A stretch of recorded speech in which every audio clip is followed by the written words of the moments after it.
Hello दोस्तों, एक और नई वीडियो में आपका स्वागत है। तो दोस्तों, बहुत सारे लोगों की तरह कहीं आप भी आरसीएम की अकाउंटिंग गलत तो नहीं कर रहे। अगर आपको भी कोई कंफ्यूजन है तो इस वीडियो को एंड तक देख लेना, आपके बहुत काम आएगी, क्योंकि आपकी हर तरह की आरसीएम की अकाउंटिंग इस वीडियो में क्लियर हो जाएगी और उसके बाद आपको कोई भी कंफ्यूजन नहीं रहेगी। तो दोस्तों, इस वीडियो में मैं आपको बताऊंगा रेंट पर लगने वाले आरसीएम के बारे में कि किस तरह के रेंट पर आरसीएम एप्लीकेबल होता है और कितने परसेंट एप्लीकेबल होता है और आरसीएम को कौन पे करता है। तो सारी चीजें इस वीडियो में डिटेल में बताऊंगा और सेल्फ इनवॉइस हमें कब बनाने की जरूरत पड़ती है और सेल्फ इनवॉइस को बनाने का सही तरीका क्या है, सब कुछ डिटेल में जानेंगे। इसलिए वीडियो को एंड तक जरूर देखना और अगर आप इस चैनल पर पहली बार आए हो तो चैनल को भी सब्सक्राइब कर लेना और वीडियो पसंद आए तो वीडियो को लाइक कर लेना। तो चलिए बिना किसी और देरी के वीडियो को शुरू करते हैं। तो देखो, जीएसटी के केस में होता क्या है कि सेलर अपने बिल पर जीएसटी लगा के देता है और बायर से कलेक्ट करता है, देन गवर्नमेंट को पे कर देता है। लेकिन आरसीएम के केस में ये उल्टा होता है। आरसीएम के केस में रिसीवर को जीएसटी पे करना होता है और रेंट पर किस केस में आरसीएम एप्लीकेबल होता है वो हम यहाँ पे जान लेते हैं। तो देखो, रेंट पर आरसीएम किस केस में एप्लीकेबल होता है, जब प्रॉपर्टी ओनर अनरजिस्टर्ड हो, टेनेंट जिसने किराए पर जो प्रॉपर्टी है वो ली है वो रजिस्टर हो जीएसटी में, और प्रॉपर्टी का जो यूज है वो कॉमर्शियल हो रहा हो, मतलब कॉमर्शियल यूज के लिए प्रॉपर्टी ली हो, तब आरसीएम एप्लीकेबल होता है रेंट पर। और देखो, आरसीएम के केस में हमें सेल्फ इनवॉइस क्यों बनानी पड़ती है, क्योंकि जब लैंडलॉर्ड है वो अनरजिस्टर्ड है तो वो कई बार हमें इनवॉइस नहीं देता किसी भी तरह का। तो इस केस में गवर्नमेंट के लॉ के हिसाब से हमें सेल्फ इनवॉइस बनानी होती है और आरसीएम पे करना होता है और सेम मंथ में हमें उसका आईटीसी भी क्लेम करना होता है। तो देखो, सबसे पहले मैं आपको बता देता हूं कि सेल्फ इनवॉइस आरसीएम के लिए कैसे बनाते हैं। लेकिन उससे पहले एक चीज का ध्यान रखना, जो भी आप सेल्फ इनवॉइस बनाओगे उसकी सीरीज आपको सेपरेट रखनी है ताकि आपको अकाउंटिंग में कोई भी दिक्कत नहीं आएगी और आपकी अकाउंटिंग इजी हो जाएगी। तो कैसे सेपरेट रखते हैं आइए जान लेते हैं। उसके लिए आपको टैली में पहले बाउचर टाइप क्रिएट करना पड़ेगा। तो आइए पहले बाउचर टाइप क्रिएट कर लेते हैं और किस किस लेजर की जरूरत पड़ेगी आरसीएम की अकाउंटिंग के लिए और कौन सा लेजर किस हेड के अंदर जाएगा, सारी चीजें डिटेल में बताऊंगा। इसलिए वीडियो को एंड तक देखना और एक बार इस वीडियो को देख लोगे तो आपको कोई भी और वीडियो देखने की जरूरत नहीं पड़ेगी। हो सकता है थोड़ी सी ये वीडियो लेंथी हो जाए, लेकिन सेल्फ इनवॉइस और आरसीएम का सारा कॉन्सेप्ट आपका क्लियर हो जाएगा। तो चलो पहले यहाँ पे सेल्फ इनवॉइस बना लेते हैं और उसके बाद आपको आरसीएम की अकाउंटिंग कैसे करनी है वो भी बताऊंगा। तो देखो, जैसे कि आप देख सकते हैं टैली में मैंने श्री बालाजी ट्रेडर के नाम से यहाँ पे कंपनी ओपन करी हुई है और नो बाउचर एंटर आप यहाँ पे देख सकते हो। मैंने कोई भी बाउचर यहाँ पे क्रिएट अभी तक नहीं करा। और अगर आप ऑल्टर में जाके लेजर में जाएंगे तो यहाँ पे आप देख सकते हो मैंने कोई भी लेजर अभी तक नहीं बना के रखा, बस सीजीएसटी और एचजीएसटी का ही लेजर यहाँ पे बनाया हुआ है। और देखो, एक और चीज आपको दिखा देता हूं, जो हमें बाउचर क्रिएट करना है वो करना है यहाँ पे सेल्फ इनवॉइस अंडर आरसीएम, इस नाम से हम बाउचर क्रिएट करेंगे।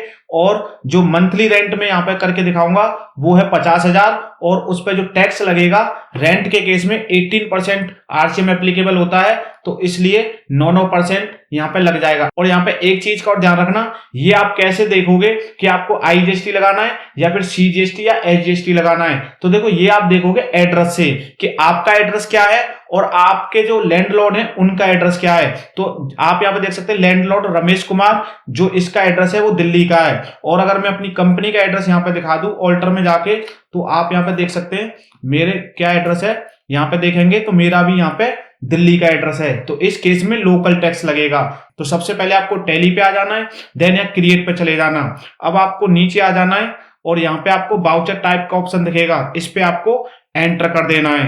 अब जो नाम मैंने बताया था उस नाम से भी आप कर सकते हैं या अपने हिसाब से कोई भी नाम आप रख सकते हैं। तो यहाँ पे मैं सेल्फ इनवॉइस अंडर आरसीएम इस नाम से बाउचर टाइप क्रिएट कर लेता हूं, देन एंटर कर देता हूं। अब यहाँ पे आपको इसको किस हेड के अंदर रखना है, तो देखो आरसीएम की अकाउंटिंग हमेशा परचेज हेड के अंदर होगी, तो यहाँ पे आपको परचेज सिलेक्ट कर लेना है, देन यहाँ पे कंट्रोल ए करके इसको एक्सेप्ट करा देना है। अब आपका बाउचर टाइप तो यहाँ पे क्रिएट हो गया। अब एक चीज और देखो, मैं दिखाता हूं, यहाँ पे इनवॉइस की सीरीज अगर आप अलग रखना चाहते हैं तो वो भी अलग रख सकते हैं। तो इसको आप कैसे क्रिएट करेंगे वो भी मैं इसी वीडियो में आपको बता देता हूं। आपको जाना है ऑल्टर पे गेटवे ऑफ टैली से, देन आपको आ जाना है बाउचर टाइप के अंदर, और यहाँ पे आपको सेल्फ इनवॉइस अंडर आरसीएम जो अभी अभी आपने बनाया है उसको यहाँ पे सिलेक्ट करके एंटर कर देना। यहाँ पे आ जाना है set alter additional numbering detail, इसको यहाँ पे यस कर लेना और ओके कर देना। अब आपको यहाँ पे स्टार्टिंग नंबर यहाँ पे किससे रखना है, 1 से रखना है। उसके बाद यहाँ पे कुछ नहीं करना, आपको एप्लीकेबल फ्रॉम, जिस भी डेट से आप आरसीएम की इनवॉइस सीरीज को एप्लीकेबल करना चाहते हैं वो यहाँ पे कर देंगे। जैसे मैं 1/4/25 से करना चाहता हूँ, मतलब साल के शुरू से ही कर देता हूँ। और उसके बाद स्टार्टिंग नंबर 1 और ईयरली में यहाँ पे सिलेक्ट कर लेता हूँ। देन इस साइड में आ जाएंगे प्रीफिक्स में, तो यहाँ पे भी 1/4/25 कर देता हूँ। देन यहाँ पे मुझे जो आरसीएम की सीरीज रखनी है वो क्या रखनी है, मैंने आपको अभी दिखाई थी, यहाँ पे आप देख सकते हैं ये वाली।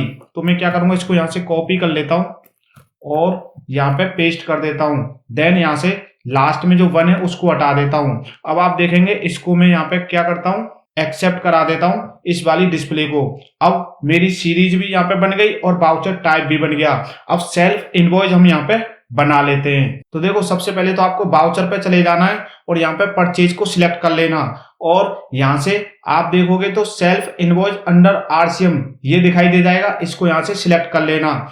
अब आपको यहाँ पे कंट्रोल एच कर देना है और यहाँ से अकाउंटिंग इनवॉइस इसको सिलेक्ट कर लेना है और ओके कर देना है।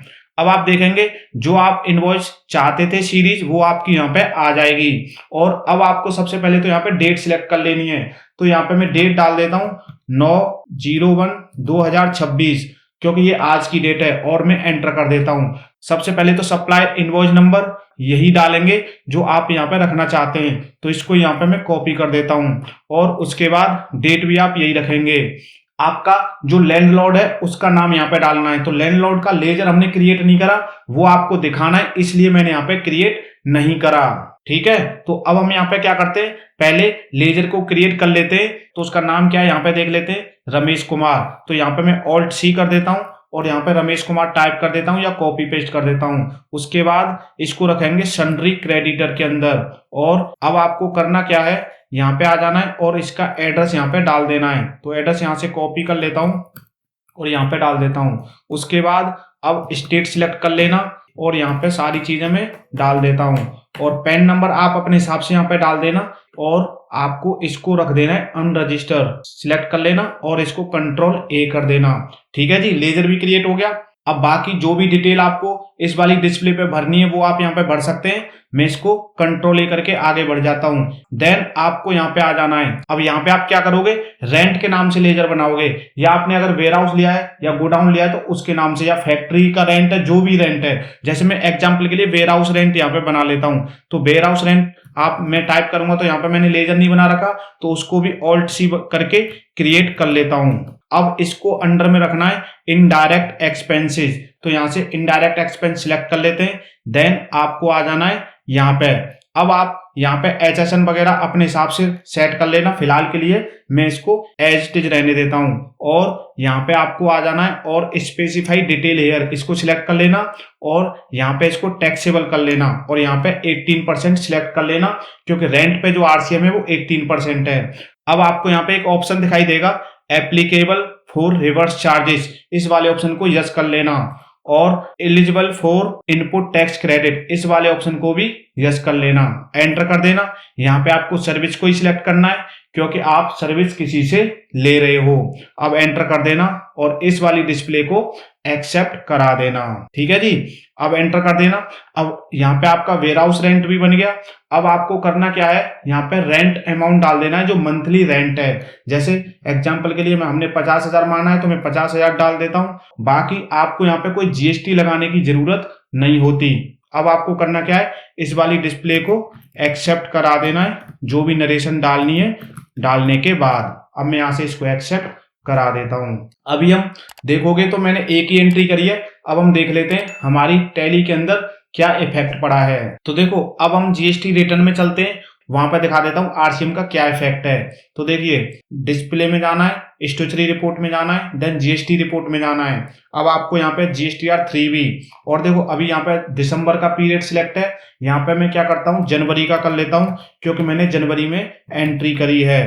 तो यहाँ पे जनवरी का पीरियड सिलेक्ट कर लिया, अब एंटर कर देता हूँ। अब आप यहाँ पे देखोगे आपका टैक्सेबल 50,000, और जब मैं इसको एंटर करता हूँ यहाँ पे आपको inward supply applicable for reverse charges, इसके अंडर एंट्री दिख जाएगी 50,000 रुपए की, और यहाँ पे 4,500 और 4,500 ये आप आरसीएम के अंदर देख सकते हो, और ये तो आपकी लायबिलिटी के अंदर हो गया।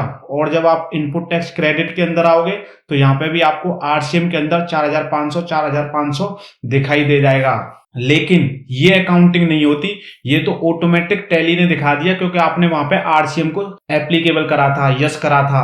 अब इसकी प्रॉपर अकाउंटिंग अब करनी है, तो प्रॉपर अकाउंटिंग कैसे करनी है वो अब समझ लीजिए। तो यहाँ पे यहाँ तक सेल्फ इनवॉइस कैसे बनाना था ये मैंने बता दिया, और आपको जीएसटी में कैसे दिखेगा ये भी मैंने बता दिया। अब इसकी प्रॉपर अकाउंटिंग टैली के अंदर कैसे करनी होती है और क्या क्या लेजर चाहिए वो समझ लेते हैं। अगर आप इस वीडियो को पूरा देख लोगे तो आपको कोई भी और वीडियो देखने की जरूरत नहीं पड़ेगी। तो देखिए, गेटवे ऑफ टैली पे आ जाते हैं। तो हमें आरसीएम की प्रॉपर अकाउंटिंग के लिए क्या करना होगा, एक तो आईटीसी क्रिएट करनी पड़ेगी, क्योंकि हमें इनपुट लेना है जो भी हम आरसीएम पे करेंगे, और आरसीएम पे करने के लिए उसकी लायबिलिटी भी क्रिएट करनी पड़ेगी। तो दोनों चीजें हम करते हैं, और हम किस लेजर में हमें पे करना है और किस लेजर से हमें आईटीसी लेना है और क्या जेबी पास करनी है, सारी चीजें डिटेल में बताऊंगा। तो देखो, सबसे पहले तो हमें परचेज बुक करनी पड़ती है, जो भी हमने सर्विस ली है तो वो तो हम यहाँ पे कर ही चुके हैं रमेश कुमार के नाम से, और वेयर हाउस रेंट में हमने 50,000 रुपए डाल दिए। तो ये तो हो गई हमारी परचेज, जो भी हमने सर्विस परचेज करी। अब समझ लेते हैं आगे क्या क्या प्रोसेस करना होता है। तो देखो, इसमें तो हमें कुछ नहीं करना, ये तो हमारी समझ में आ गया। अब हम चलते हैं जेबी में, जेबी वाउचर पे जाना है, और यहां से F7 करके जेबी वाउचर यहां से सिलेक्ट कर लेना, और सेम डेट यहां पे सिलेक्ट कर लेना जिस डेट में आपने सर्विस बुक करी है। अब आपको सबसे पहले यहां पे Alt J प्रेस करना है, और आपको यहां से जीएसटी को सिलेक्ट कर लेना है और एंटर कर देना है। तो देखो, सबसे पहले हम यहाँ पे लायबिलिटी क्रिएट कर लेते हैं। तो लायबिलिटी क्रिएट करने के लिए यहाँ पे आपको ऑप्शन दिखाई देगा इंक्रीज इन टैक्स लायबिलिटी, इसको आपको एंटर कर देना है। अब आपको यहाँ पे नीचे आ जाना है, और यहाँ पे आपको दो ऑप्शन दिखाई देंगे, परचेज फ्रॉम अनरजिस्टर्ड डीलर, और नीचे दिखाई देगा purchase under reverse charges from registered dealer. तो हमने यहाँ पे जो सर्विस ली है वो अनरजिस्टर्ड पर्सन से ली है, तो यहाँ पे परचेज फ्रॉम अनरजिस्टर्ड डीलर, इसको मैं सिलेक्ट कर लेता हूँ। देन आपको यहाँ पे रेफरेंस के लिए वो इनवॉइस नंबर डाल देना है, और डेट भी हमें वही डाल देनी है। अब आपको करना क्या है, एंटर कर देना।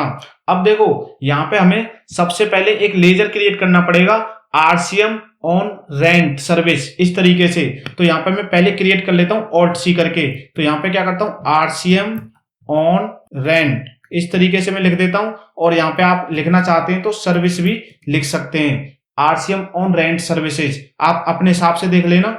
अब इसको किसके अंडर रखना है वो देखो, मैंने यहाँ पे लिखा भी हुआ है कि किसके अंडर क्या ओपन होगा। यहाँ पे आप देख सकते हैं warehouse indirect expenses RCM on rent service current asset के अंदर। तो यहाँ पे मैं करंट असेट सिलेक्ट कर लेता हूं। अब आपको क्या करना है, इसको कंट्रोल ए करके सेव कर देना है। ठीक है जी। तो अब हमें यहाँ पे डाल देनी है आरसीएम की वैल्यू, वो कितनी है 4,500 9,000। तो यहाँ पे मैं 9,000 टोटल आपको डालनी है दोनों की मिला के। अब यहाँ पे मैंने सिलेक्ट कर लिया। अब आपको लायबिलिटी क्रिएट करनी है, जैसे कि हमने यहाँ पे सिलेक्ट करा है। तो लायबिलिटी क्रिएट करने के लिए हमें फिर से लेजर क्रिएट करना पड़ेगा, और लेजर में आपके सामने इसलिए कर रहा हूं ताकि आपको कोई कंफ्यूजन ना रहे। तो लेजर आपको पेबल के नाम से करना पड़ेगा। तो यहाँ पे मैं एक करके दिखा देता हूं। तो यहाँ पे मैं क्या करता हूँ, Alt C प्रेस कर देता हूं, और यहाँ पे मैं लेजर करूंगा CGST RCM पेबल, इस नाम से करूंगा। आप भी इस नाम से कर लेना या किसी और नाम से कर लेना, वो आप अपने हिसाब से एक बार देख लेना। लेकिन मेरे को बेस्ट तरीका यही लगता है, इसी नाम से मैं कर लेता हूं। और इसको आपको ड्यूटी एंड टैक्सेस के अंदर करना है, और यहाँ पे आपको जीएसटी को सिलेक्ट कर लेना है। और हमने सी का करा है तो यहाँ पे CGST, और यहाँ पे आप परसेंटेज ऑफ कैलकुलेशन यहाँ पे 9% डालोगे तब भी चलेगा, नहीं भी डालोगे तब भी चलेगा। लेकिन मैं सजेस्ट करूंगा यहाँ पे कोई भी परसेंटेज आप मत डालना, और यहाँ से इसको कंट्रोल ए करके सेव करा देना। ठीक है जी। अब आपके एक लेजर तो यहाँ पे क्रिएट हो गया। अब आपको सेम यहाँ पे क्या करना है, 9% डाल देना, क्योंकि 9% हमारा आरसीएम मतलब सीजीएसटी लगने वाला है, और किस वैल्यू पे लगना है वो वैल्यू आपको यहाँ पे डाल देनी है 50,000 पे। अब आप यहाँ पे देखोगे आपका 9,000 आ गया, आपको इसका आधा कर देना है 4,500। अब यहाँ पे आपको एक और लेजर क्रिएट करना है, और वो किसके नाम से करना है, एसजीएसटी के नाम से। तो यहाँ पे एसजीएसटी आरसीएम पेएबल इस नाम से मैं लेजर सिलेक्ट कर लेता हूं, मतलब क्रिएट कर लेता हूं, और इसको भी ड्यूटी एंड टैक्सेज में जीएसटी में और यहाँ पे एसजीएसटी सिलेक्ट कर लेंगे और इसको कंट्रोल ए कर देंगे। यहाँ पे 9% ऑटोमेटिक आ जाएगा और 50,000 भी ऑटोमेटिक आ जाएगा। अब आप देखोगे यहाँ पे हमारी लायबिलिटी क्रिएट हो रही है। तो अब आपको क्या करना है, यस करना है इस वाले ऑप्शन को, और यहाँ से आपको रमेश कुमार, किसके अगेंस्ट आप आरसीएम बुक कर रहे हैं, रमेश कुमार, तो इसको यहाँ पे सिलेक्ट कर लेंगे और कंट्रोल ए कर देंगे। अब आपको यहाँ पे जो भी नरेशन डालनी है वो आप डाल सकते हैं, और इसको एक्सेप्ट करा देता हूं। ठीक है जी। अब हम देख लेते हैं हमारी लायबिलिटी क्रिएट हुई है कि नहीं हुई। तो हमको जाना पड़ेगा बैलेंस शीट के अंदर। तो चलिए बैलेंस शीट के अंदर चलते हैं। गेटवे ऑफ टैली पे आ जाता हूं और बैलेंस शीट पे चला जाता हूं, और यहाँ पे इसको मैं डिटेल में कर लेता हूं। तो अब आप यहाँ पे देखोगे करंट लायबिलिटी के अंदर ड्यूटी एंड टैक्सेस, यहाँ पे आप देखोगे तो आपको जो पे करना है वो 4.5 इसमें और 4.5 आपको इस वाले हेड के अंदर पे करना है। और अगर नीचे देखोगे सन्डी क्रेडिटर आपका 50,000 रुपए से खड़ा हुआ है जिसको आपको पे करना है, और ये कौन है, ये आपका रमेश कुमार, क्योंकि इसको आपको रेंट पे करना है। और अगर आप करंट असेट के अंदर आओगे तो यहाँ पे आप देख सकते हो आरसीएम और रेंट सर्विस करंट असेट आपका दिख जाएगा 9,000, इसका आपको आईटीसी क्लेम करना है। तो इस तरीके से आपको बैलेंस शीट दिखेगी। अभी हमारा एक काम हुआ है, अभी हमें दूसरी जेबी भी पास करनी है। अभी हमने लायबिलिटी यहाँ पे खड़ी करी है, अब हमें करना क्या है, आपका आईटीसी यहाँ पे क्रिएट करना है, क्योंकि हमें आईटीसी भी लेना है ना। आरसीएम और रेंट यहाँ पे 0 हो जाना चाहिए, और हमारा जो पैसा है वो ड्यूटी एंड टैक्सेस, सीजीएसटी और एसजीएसटी जो मेन लेजर है उसके अंदर जाना चाहिए। तो उसके लिए क्या करेंगे, गेटवे ऑफ टैली पे आ जाते हैं, जनरल वाउचर पे चले जाते हैं, देन डेट आप अपने हिसाब से वही सिलेक्ट करना जिस डेट में आपने टैक्स लायबिलिटी क्रिएट करी है। तो अब यहाँ पे सबसे पहले तो वही इनवॉइस नंबर डाल देना, जो भी डालना है आपको पता ही होगा, ये इनवॉइस नंबर है मैंने जो डाला था। अब यहाँ पर ऑल्ट जे प्रेस कर दूंगा, यहाँ से इस बार जीएसटी सिलेक्ट करेंगे, और इस बार जो हम करेंगे वो सेकंड ऑप्शन दिखेगा आपको, increase in input tax credit, इस वाले को यहाँ पे सिलेक्ट कर लेना है, क्योंकि हम इस बार इनपुट टैक्स क्रेडिट को इंक्रीज करने वाले हैं। यही दो काम हमें करने होते हैं। अब आपको इस बार भी यहाँ से परचेज फ्रॉम अनरजिस्टर्ड डीलर इसको सिलेक्ट कर लेना है, देन आपको आ जाना है एंटर करके नीचे। अब हमें करना क्या है, अपने मेन लेजर में आईटीसी बढ़ाना है। तो हमारा जो मेन लेजर होता है इनपुट का वो सीजीएसटी इनपुट जो कि मैंने पहले से ही बना के रखा था, तो 4,500 तो इसके अंदर जाएंगे और 4,500 आपको इसके अंदर ले जाना है। तो डेबिट तो इनको कर दोगे, क्रेडिट किसको करोगे ये आपको समझने वाली बात है। तो मैं बता देता हूं क्या करेंगे, पहले हम इनको डेबिट कर लेते हैं। यहाँ पे 9% डाल देना, और यहाँ पे आपको 50,000 वैल्यू जो भी रेंट की वैल्यू है वो आपको यहाँ पे डाल देनी है। अब यहाँ पे क्या करोगे, आपको 4.5, क्योंकि 4.5 ही आपको सीजीएसटी में इनपुट खड़ा करना है और एसजीएसटी में भी आपको 4.5 करना है। तो यहाँ पे सेम वैल्यू ऑटोमेटिक आ जाएगी, और यहाँ पे आपको 4.5 टाइप कर देना है। ठीक है जी, ये हो गया। अब आपको जो क्रेडिट करना है अपना करंट असेट वाला लेजर करना है, और करंट असेट वाला क्या था, आरसीएम ऑन रेंट। इसको यहाँ पे अब आप देखोगे यहाँ पे ये 0 हो जाएगा, और ये 0 ही हमें करना था क्योंकि इसमें से हमें मेन लेजर के अंदर इनपुट टैक्स क्रेडिट लेके जाना था। तो यहाँ पे हम ले गए।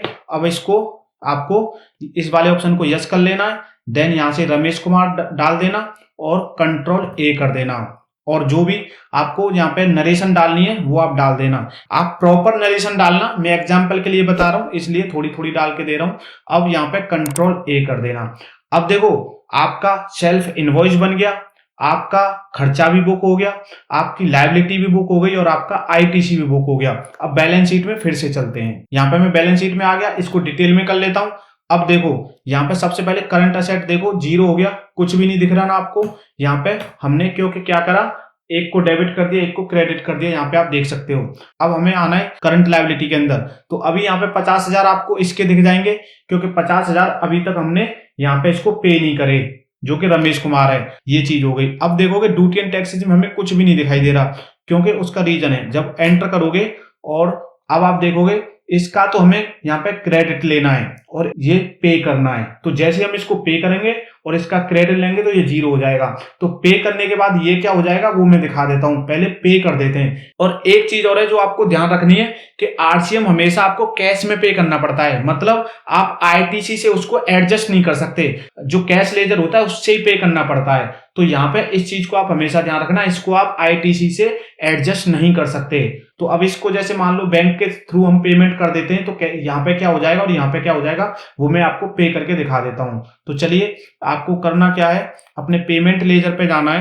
तो यहाँ पे मैं क्या करता हूँ, आपको नेक्स्ट मंथ की डेट को पे करके दिखा देता हूँ। जैसे मैं 10 फरवरी 2025 में पे करूंगा, मान लो आने वाले 26 में। तो यहाँ पे मैं 10 फरवरी 2026 की डेट सिलेक्ट कर लेता हूँ और अब मुझे पे जो करना है वो किस में करूंगा, सीजीएसटी आरसीएम पेबल।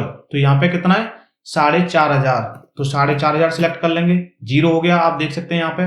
अब दूसरा हमें एसजीएसटी में पे करना है 4,500, तो यहाँ पे 4,500 सिलेक्ट कर लेंगे, तो ये भी 0 हो जाएगा।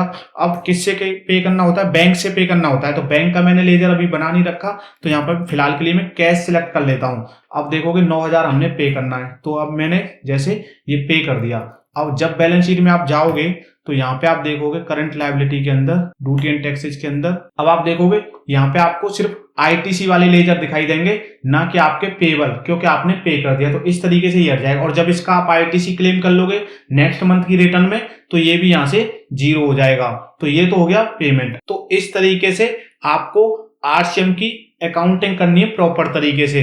अब आप एक चीज समझ लो कि चाहे आपकी ट्रांसपोर्टेशन की आरसीएम हो, चाहे लीगल फीस की आरसीएम हो, चाहे कोई और आरसीएम हो, अकाउंटिंग आपको सेम इसी तरीके से करनी है। तो दोस्तों उम्मीद है आपको ये वीडियो पसंद आई होगी और आपके लिए हेल्पफुल रही होगी। अगर वीडियो पसंद आई तो वीडियो को लाइक कर लेना और चैनल को भी सब्सक्राइब कर लेना। तो इस वीडियो में इतना ही, मिलते हैं ऐसी किसी नई वीडियो में नई जानकारी के साथ। तब तक के लिए आप सभी अपना बहुत बहुत ख्याल रखें।